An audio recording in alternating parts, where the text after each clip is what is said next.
Hello everyone and welcome back to another Design Cuts weekly workshop, and I am thrilled to welcome back my good friend Anna Aspnes. How are you, Anna? I'm excellent. Thanks for having me. What are you going to be sharing with all of the design cutters out there today? Yeah, so I'm going to be sharing 10 ways to use clipping masks in your photo artistry and scrapbooking. I am really a scrapbooker and memory keeper, so I like to take my own personal photos, combine them with artistry, and add words for context. But this session, I think, is also going to be really interesting for anybody who doesn't know anything about my products and how to incorporate them with their own photos, regardless of whether they're memory keepers or whether they are photo or digital artists. Anyone who likes to dabble in Photoshop will be interested in this session, I think. With all of that said, Anna, over to you, the maestro, to share your screen, please. Okay, here we go. Let me just, these are my files basically. I always start off these presentations with showing you the collection that I'm going to be working with. So I tend to work in collections. I have an art play palette here, which is essentially a collection of papers, elements, brushes, and transfers and overlays. And as we go throughout the session, I'll be showing you the different components of the art play palette. This is a core part of a bundle or a collection.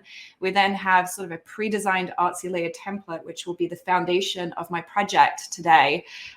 These Artsy transfers, which are the layered versions of transfers and overlays that you're going to find in the art play palette. So if we just kind of go ahead, I'd like to show this. These are the Artsy transfers that are part of the art play palette. They're delivered in PNG format, which means they have a transparent background.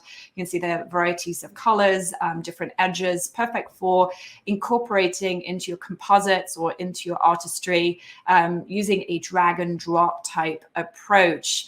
Whereas the Artsy transfers are a layered format, and I deliver them only in PSD format because there are different blending modes applied to each layer, and it would be impossible for me to deliver them separately and for you to reassemble and to put together the way I've put them together.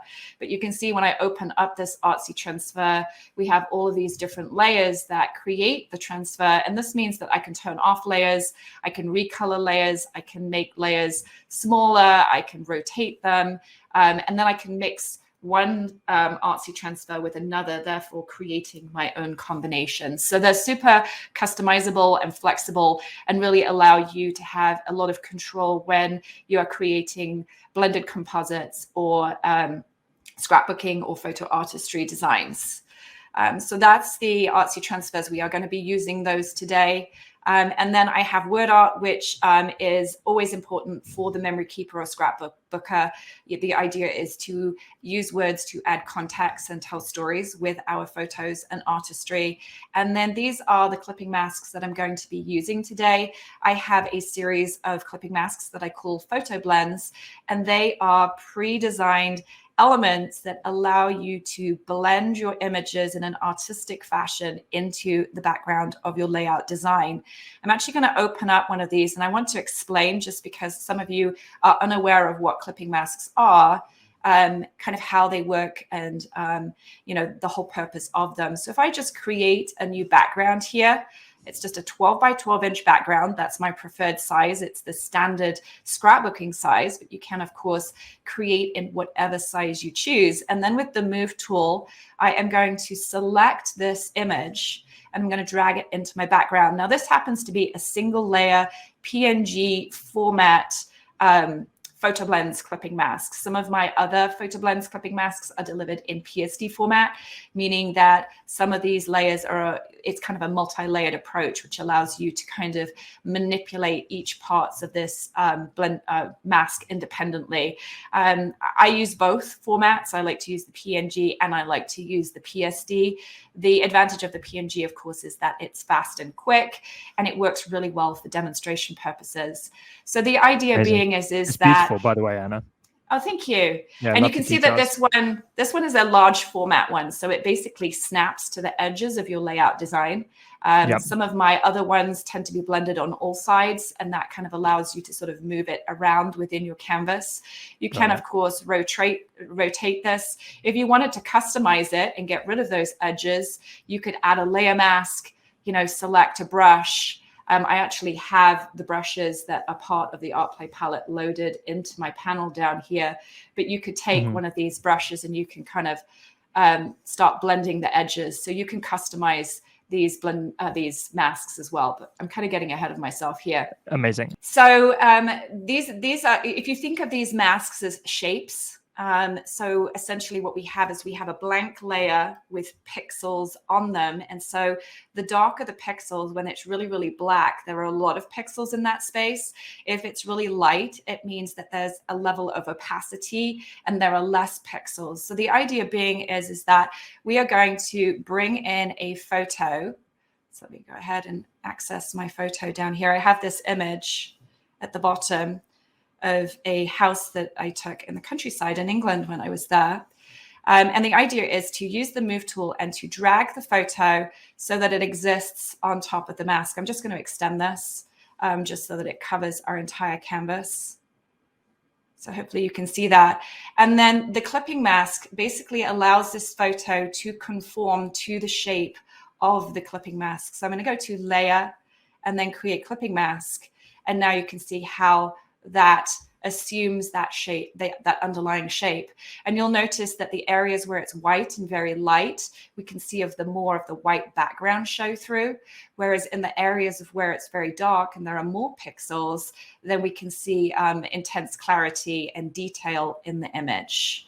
So Tom, if there are any questions about clipping masks before we go on to the project.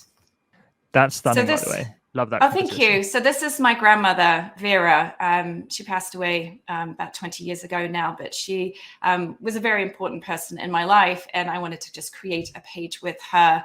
So I'm combining a photograph of her and then the photo of this house. This isn't actually the house that she lived in, but it reminds me of a house that I have in a photo that she was stood in front of. So that was the reason for choosing this photo. She looks like you, by the way. Oh, thank you. I like to hear that. Yeah, she was a great lady. So anyway, I'm going to start off this project, and where I usually start with a new layout design. But in this case, I want to use the Artsy template. So let's go into our Artsy template folder. So this is the Artsy template. They're delivered in PSD format. And you can see that when I open this up, we have all the different layers in our layers panel, and they're all named for you so that you can go in and you can turn off any of these layers and we can modify them. And that's kind of what we're going to do today. Now, so that I don't accidentally save over this file, I'm going to go to image and then duplicate. So I want to create a copy of this, and then I'm going to close down the original just to preserve and make sure that we are working on a copy and we're not making any accidental changes to our original file. And then I'm going to go ahead and turn off some of these layers. I really want to use the background as a foundation. I'm a great believer in not reinventing the wheel and making it harder than it needs to be. So one of the things about my products is that they are designed for ease of use. And so I do all the hard work so that you don't have to, is kind of my motto. So I'm going to select these frames, and I'm also going to select the text layers. And I'm going to go to layer group, and I'm just going to turn off the visibility so we just have this background. And so you can see already that we already have this foundation on which we can blend our photo. I'm then going to go down to the background. This has a kind of a gray background, and I want to replace that with a more interesting background. So now I'm going to navigate to my Artplay palette, to the first folder of the Artplay palette, and go into the papery. And you can see here that this Artplay palette has a number of different texture designs or background designs onto which you can place your artistry. I've also included 5 solid papers. Some of them aren't completely solid, but they are what I consider to be solid. And these are designed to work with those transfers and overlays that I showed previously in the second part of the Artplay palette. You're going to drag and drop these elements onto your solid paper to create your own custom designs. You can also then incorporate Artsy Transfers and the photo blends, which is pretty much what we're going to do today. But I'm fast tracking by using this Artsy layered template as my template foundation. So I typically will bring in a couple of solid backgrounds just to see which one I like best. In this case, I know I want to work with this one. So I'm just going to drag one in again, save myself a little bit of time. And because I am documenting a story about my grandmother, she was female, but she was a very strong female. I want to make sure that I perhaps change the color of this. Now I'm going to work destructively. There's no secret out there that I am a scrapbooker. I'm not working for clients. I don't need to have the ability to go back and unedit things. So I tend to do a lot of destructive things. If you wanted to work non-destructively, then you would perhaps use an adjustment layer. But for ease, again, I'm all about speed. I am going to use this hue and saturation. I'm just going to move this lever, this hue lever, to the left to bring in more of a pink hue as opposed to a yellow hue, and click OK. And then my next step here is to go in and play around a little bit with our first clipping mask technique. And this is to use papers to modify the different layers that we have in our template design here. So I'm going to select the transfer layer, and then I'm going to navigate to one of my Artsy papers. I'm going to go with this one, Artsy paper number 4, and I'm going to drag it from its file location directly onto my canvas. You can also go to File Open, locate the file, bring it into your workspace, and then move it onto your canvas as we did with the photo. Again, this is just a faster way of working. So you can see how that snaps nicely into our canvas, and I'm going to go to Layer, Create Clipping Mask. And so if I go ahead and turn that off, you can see how I've been able to customize that layer simply using transfers or using an Artsy paper as a way to kind of modify a clipping set. So I'm going to duplicate that layer, and I'm going to drag it up to this stain layer here, and I'm going to go to Layer, Create Clipping Mask. And so now you can see how I'm extending this. And what you can do, this is our second technique, is you can move these elements over the top of the clipping mask to change how they look. So you can see now how I'm bringing this flower into the mix. I can also take this clipping set. So when you have an element clipped to an element to create a clipping mask, that is known as a clipping set. So I can duplicate that, and I can bring in more visibility if I want to. So I'm going to duplicate this layer again. I'm going to drag it up, and there's another stain layer up here I know I want to work with, this one here. And I'm going to go to Layer, Create Clipping Mask. And again, I'm going to kind of move this around to kind of get a different kind of look for our design. So you can just kind of move it around.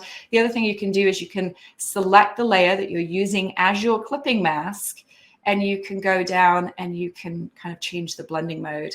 So probably color burn or linear burn, maybe multiply are good options here. And then again, you can duplicate those layers. And if I wanted to change the blending mode of that layer, we can do that too. So you can see how you're able to change. And I love the flexibility of moving the Artsy paper over the top of the clipping mask to change how it presents in your layout design. Stunning. Well, there's a great question here from Val that says, I struggle with choosing the right background for pages that use clipping masks and usually end up with plain white. Any tips, usually working with landscapes? I typically like to go with a neutral to be fair. And this is why when I said, I usually bring in multiple papers, what I will do is I will go to my papers and I'll pick maybe 1, 2, 3, and I'll drag them in. And then as I'm creating the composition, I'm constantly assessing in the background kind of, okay, what is working best here? So I'm switching these on and off. And then alternatively too, I'm also maybe modifying some of them too. But with landscapes and stuff, I definitely would choose a background that coordinates with your subject. So if you have a subject that has kind of green and blue and maybe a tan in there, then I would pick one of those 3. And I find that light backgrounds are easier to work with than darker backgrounds, unless you have a photo that has a lot of like if you're working with a nightscape, for example, that has a lot of black sky, then I totally go with the dark background. But kind of stick with neutral, and you can always tweak it at the end. So I would just kind of you're not set in stone, you're not committed at any given point up until the end where you go, okay, everything's in place now. Maybe I'll go back and I'll just see if a different color background would work. Does that Perfect, yeah. help? I think it definitely does. So before I move on from, kind of messing around with clipping masks in this realm, the other thing you can do too, so I've showed you the duplicating and then the changing of the blending modes. You can also change the opacity. So I've just applied a color burn blending mode to the mask layer, and it's really important that when you add blending modes, you apply them to the mask layer and not the clipping layer.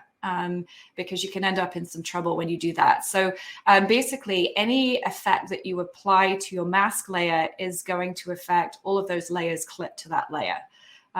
So that's just an important note to make. But if you wanted to kind of soften this, you could change the opacity. So note that by bringing the opacity slider down, I'm just sort of making that effect a little bit more subtle. And then the other thing that I can do here is either with the eraser tool or with the layer mask tool, I can go in and I can kind of modify an area.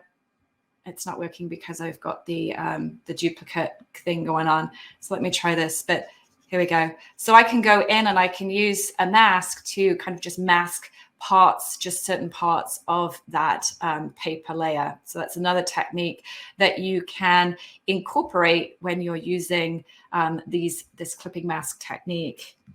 So now I'm going to move on and bring in my Photo Blends clipping mask. When I do that, I'd like to introduce it at the very top of my layer stack. So I'm going to select the last layer in my layer stack. And now I'm going to navigate to my Photo Blends. And I know that I want to use this one here. So I'm going to drag that into my workspace and drag it directly onto my canvas. And then I actually want this to kind of be flipped horizontally. And we can do that easily by going to Edit, Transform, and then Flip Horizontal. And so that's going to allow my photo to reside more on the right-hand side than the left-hand side so that we can see a little bit more of the artistry. And you can see how these edges fit flush up nicely against the edges of my canvas. And now I'm going to head back and select that photo as sort of my foundation. This is the one that we worked with previously. And I'm actually just going to drag it straight into the canvas as well. I want to make sure though, zoom out here, that the photo completely extends over the mask area. You want to make sure that you do that the edges of your photo completely extend over the edges of the underlying mask, because otherwise you end up with a situation where you have this hard line and you can kind of see.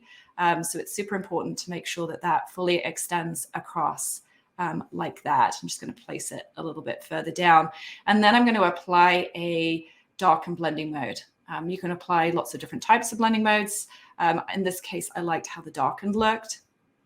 And then what I'm going to do is I'm going to create sort of a double composite here where I blend two photos using the same clipping mask by going back and bringing in this photo. So this was scanned from a scrapbook that my grandma had. This is my grandma and my grandfather. So I just have the original scan and I'm just going to drag it into my background. This is another way you can do it. Sometimes if I want to retain the size and not have it conform to the shape of my canvas, I like to drag it into the background. And then with the move tool selected, drag it into my canvas here.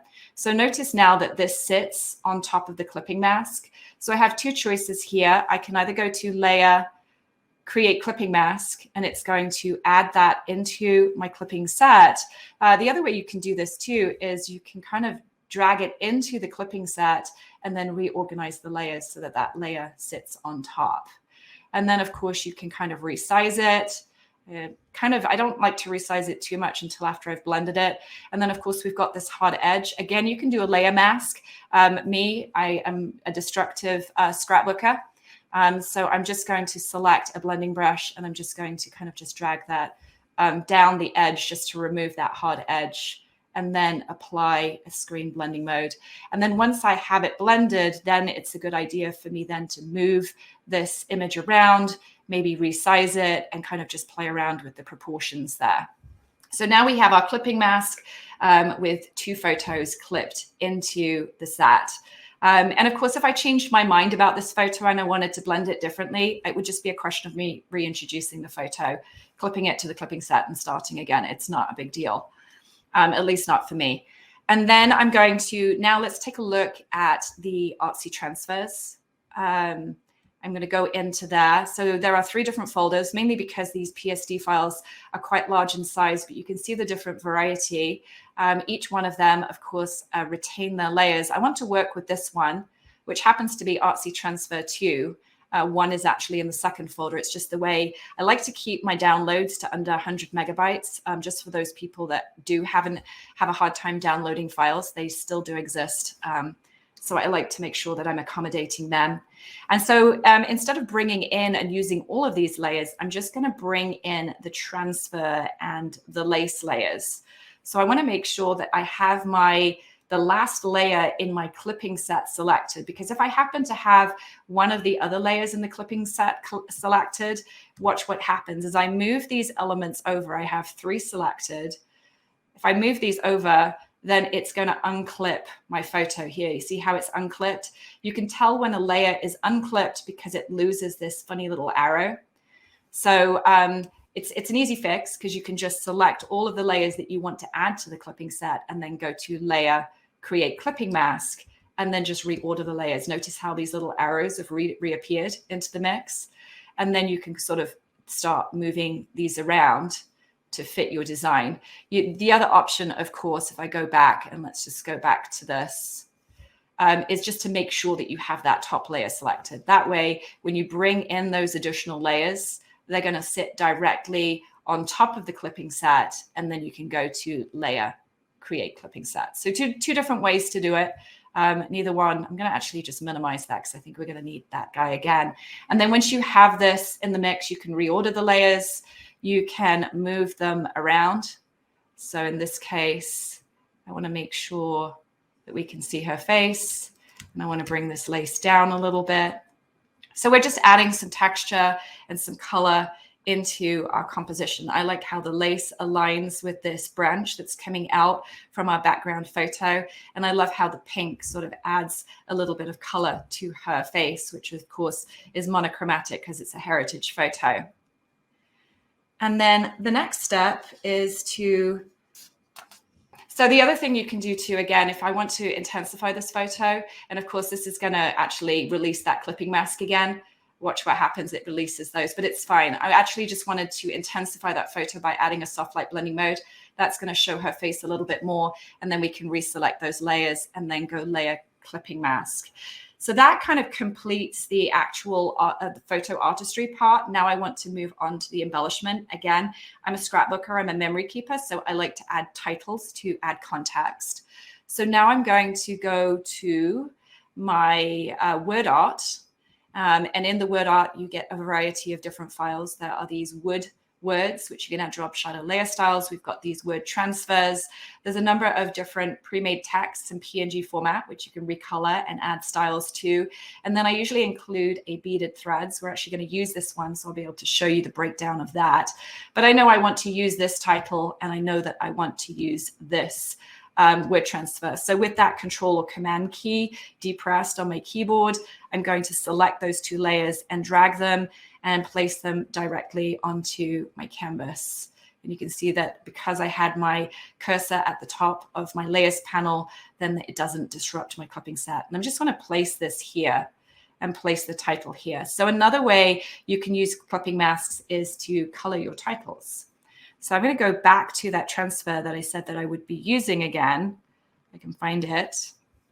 And I like this colorful transfer. So I'm going to drag this into my workspace. You want to make sure that it is on top of your canvas. That's interesting. Should be covering it. Oh, it is covering it up.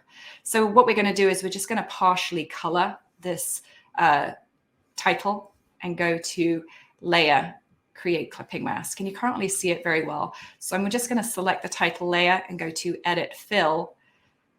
Click the Preserve Transparency box, click on color. And so instead of black, then I maybe want to go with more of a kind of a dark brown color, just to lighten it a little bit. And then click OK. And now you can see that transfer a little bit. So it's very subtle. You can duplicate the layer. You can add a color burn or maybe a screen blending mode. Screen blending mode shows it a little bit better. So you can see how the clipping mask then works to add a multicolor approach to your title.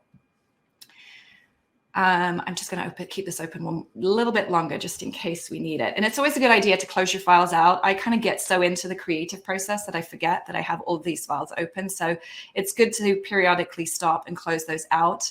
And you know what, while we're in this file, I know I'm going to be using this. So I'm just going to drag this into my workspace and show you this. So this is the beaded thread. So it has a kind of a digital stitched thread, and then it has these fun little beads on it. And so all of the word art sets that I create have at least one of these in there. And so what this does is it allows you then to accumulate these little beads so that if I want to customize this, I can turn off the H and use this as a he if I wanted to.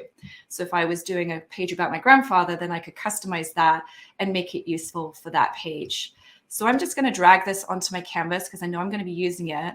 And then I'm going to go to Layer, Group Layers to group those layers together. And if you want to kind of rename that, I'm going to add beaded threads up there, BT, and close this out.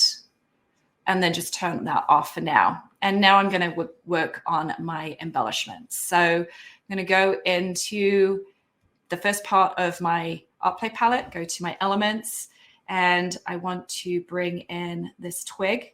Now you'll notice if I just go back actually, there are a number of different types of elements here. There are ones in folders and there are ones that are outside of folders. So the ones outside of folders, they're all in PNG format, these ones, and they are designed to add your own layer styles and drop shadow layer styles. The ones that are in folders already, I have already done that work for you. So if you bring in, you can see the files here, you'll have to excuse, I work in Windows 10 and it sometimes adds this black background to the PNG files. But we have the PSD file. But if you're someone who doesn't work in Photoshop and prefers to do the layered elements, then you have the shadow layer and the twig layer, and you can kind of just layer those up independently in your design. Obviously, if you're using Photoshop, you're going to want to use the PSD file just for ease of use. So I'm going to bring this twig file in. So here are the two layers. You get the shadow layer and the twig layer, and it has kind of a cast shadow added to it. And that's really just to make your life just a little bit easier. So I'm going to align this twig with this paint that's sort of moving down below our design and just sort of rotating it to kind of fit in with our composition. And now I'm going to customize that element by using the transfer. So select the twig layer. And then if we go back to our transfer, I'm just going to use the same transfer just to show you that you can just use the same element and make it look different every time. And then I'm going to go to Layer, Create Clipping Mask. And so now you can see I was able to add some color to that branch using the clipping mask. And then you can go in and you can maybe add a darken blending mode or multiply. I think darken works really well. You can duplicate that. You can change the blending mode of the second layer. You can change the opacity. So lots of different ways you can customize that. And then I'm going to go back and bring in this flower element because all ladies should have flowers, in my opinion. So I'm bringing this in. Again, a 2-layer element. So you can bring that in. And the reason I like to deliver these in this way is that it gives you the option then to change the opacity. In this case, it shows up on my computer as the fill layer, but if you're working in Photoshop Elements, it will be the opacity layer. So you can change the opacity to make that shadow either lighter or darker. So you can see as it kind of inches up there. And then you can also recolor that layer. So you can go to Edit Fill, and if I want to make that more brown, then I can do that. And that's obviously made it a little darker, so we need to bring that down. So that kind of gives you the option there. You also have the option to change the color of the actual element itself.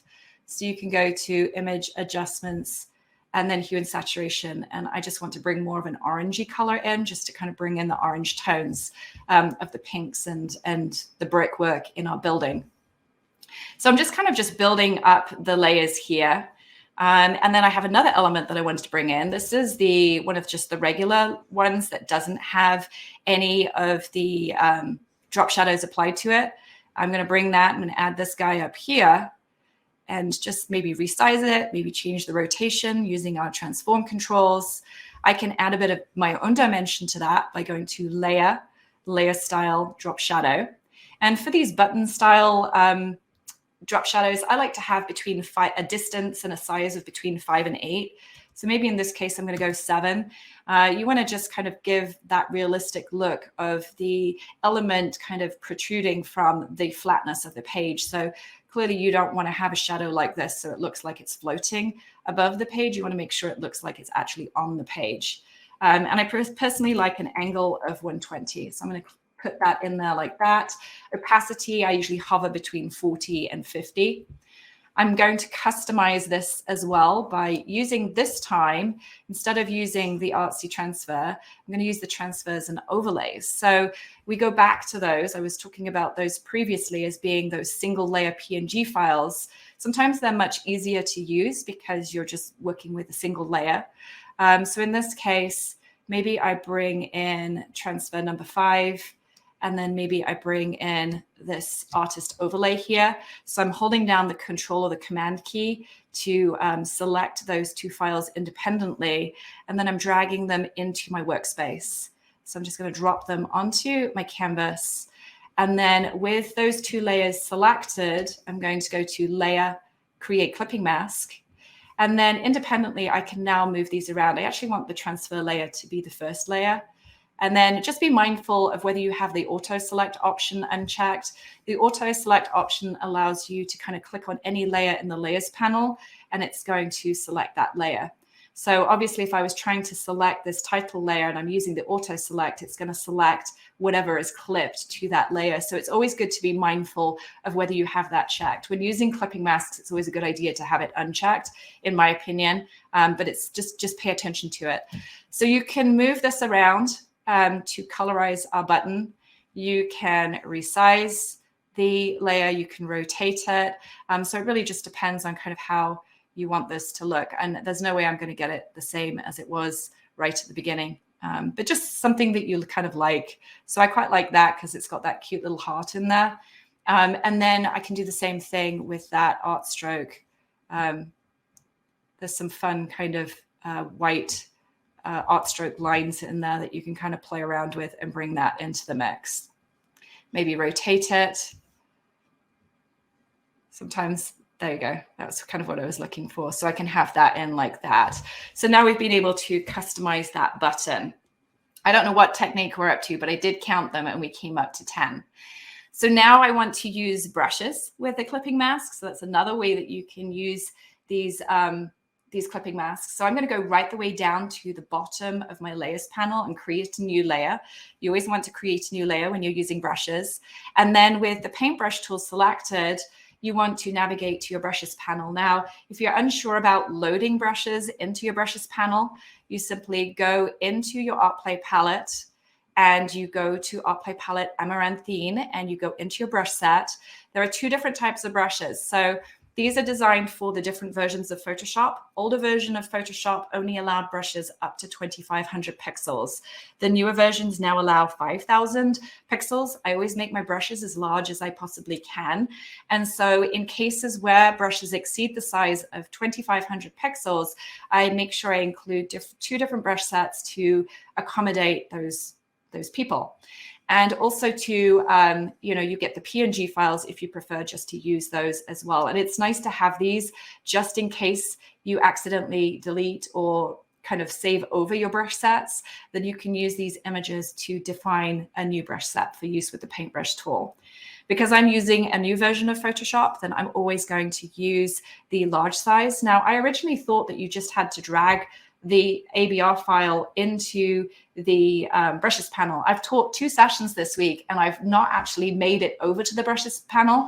I've just dropped it into my workspace. And of course, now it's not going to work, but it did load previously. So I think maybe if you just get close enough, then that's good enough for Photoshop. So if you can kind of get over here, then it should load. I think it loaded that time, or maybe not.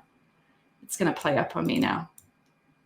Yeah. It's always the way. Like I did this twice this week and I was like, oh my gosh, it just kind of loaded. So now I'm going to just actively place it in there.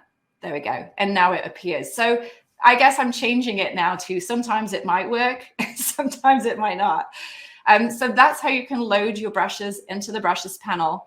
So you can select any of these brushes. You can see, I always find that maybe looking at them in your workspace is a good way, but there's a variety of art strokes, kind of just a mix of splatters, art strokes, blended edges, paper textures, edges. This is a great blending brush or a texture brush. We've got some stains in there. This is great for distressing. Some parts of these brushes you can use for blending, others for decoration. So a kind of just a variety of different elements that you can add to kind of create your own interesting overlays. I'm going to use this one. So you can either drag this into your workspace and use it as an overlay. And I'm placing it sort of behind this photo here. Or I can turn this off, create a new layer, select the paintbrush tool from the tools panel, and then with that same brush selected, I can just stamp that directly onto my canvas. So it doesn't really kind of matter either way that you like to work. I find that brushes, using the paintbrush tool, it can be a little bit more simple, but it depends what I'm doing and what I'm working with. I use both, bottom line. But again, we're going to go in and select that transfer. Whoops, wrong one. We're going to go into our transfers and overlays again and select this transfer. Maybe either one will work. We can go with this one. Let's drag this one in.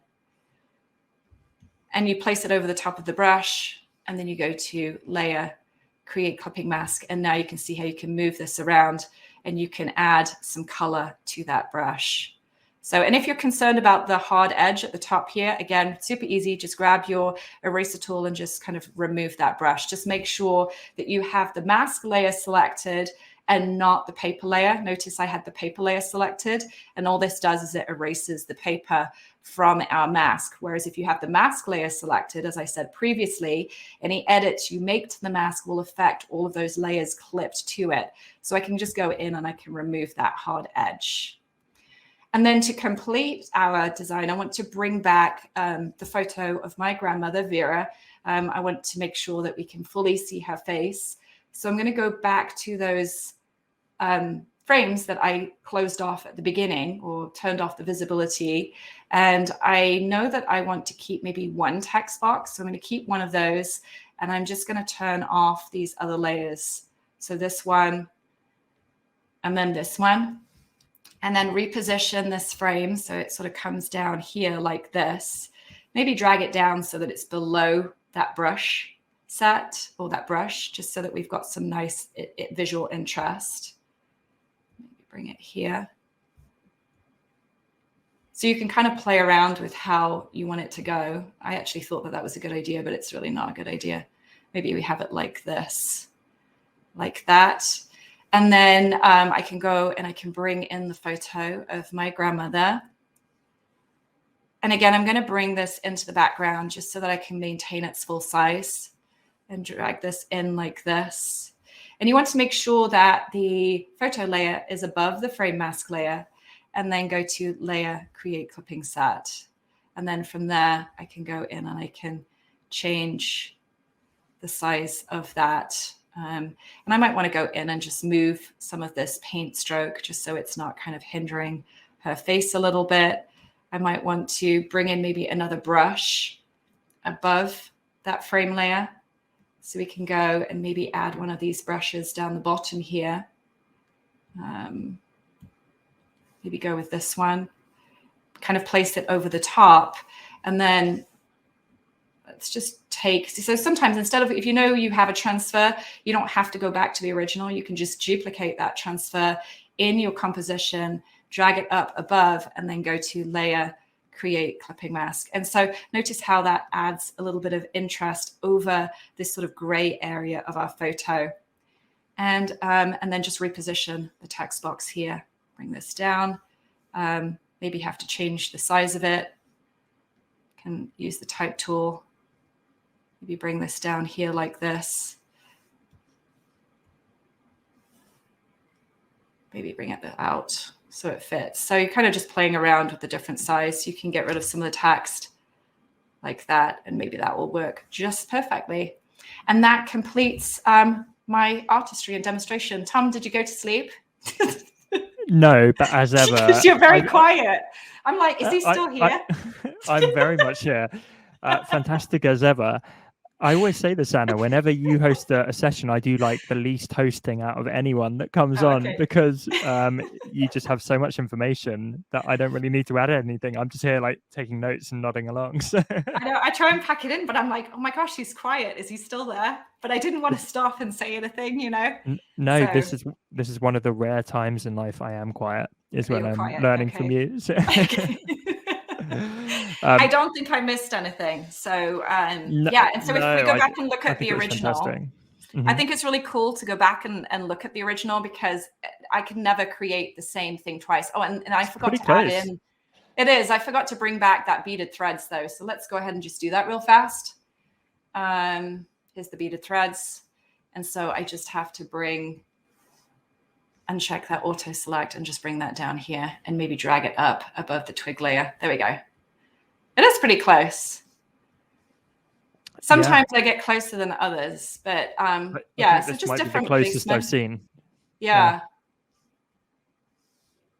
Stunning though. I love this composition, and as ever, I think you've got so much personal history that you put into your artwork that just makes it that much more special.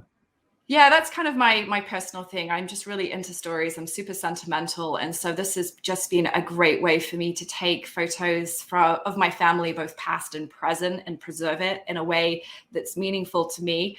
I often tell people it's my therapy in a way. I tend to kind of, I've always kind of leaned on the side of pessimism, but certainly doing this for the last 20 years has made me a lot more optimistic, and it's given me a lot more gratitude in my life. So that's just my personal approach to this sport, is what I call it. But, you know, other people, they have different motivations. Sometimes for them, it's just creating art with photos, but, you know, it doesn't really matter where you come from. I think that it can bring great joy to combine art with photos and words if you want to include those as well. Yeah, most definitely. And I'm a huge personal fan of your work, and I always find myself noticing little details and kind of this, you know, visual narrative that you weave so beautifully. So thank you for sharing your process with all of us. And Anna, I want to say a massive thank you as ever, and feel free. Are you happy if I stop sharing your screen? And I will. Yeah, absolutely. Massive thank you to you too. I appreciate you having me here all the time, and, you know, letting me share my stuff. I get so passionate about this that I just talk. It's all right. Normally I'm the one losing my voice because I say too much. So. Losing my voice today. Yeah. No, that was fantastic, and, you know, we'd love to have you back again in the near future. And thank you everyone for joining us. Great to see thanks everyone for enjoying being this here. session. Yeah, it's awesome. Amazing. Anna, thank you, my friend, and I look forward to catching up soon. We appreciate it. Yes, we will get that on the schedule. All right, take care. Okay, bye. Take care.